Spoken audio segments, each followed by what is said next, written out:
بابا یه گوشه خواب بودم خیلی آروم، ولی پیچید تو گوشم صداشو نمی بردن اگه گوشواره هامون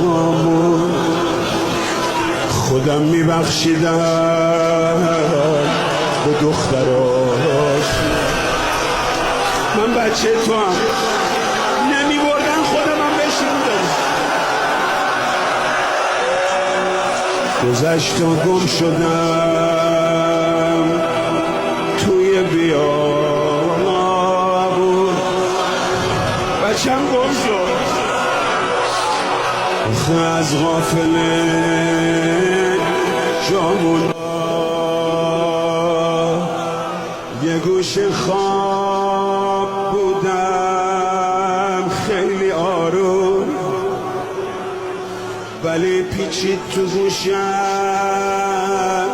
صداشو نمی بردن اگه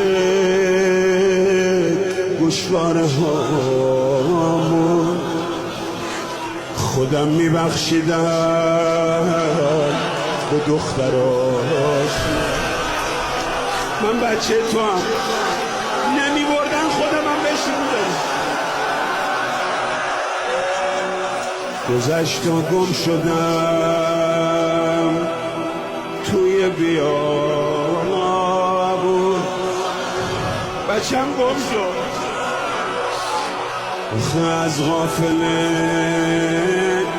جامون.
بابا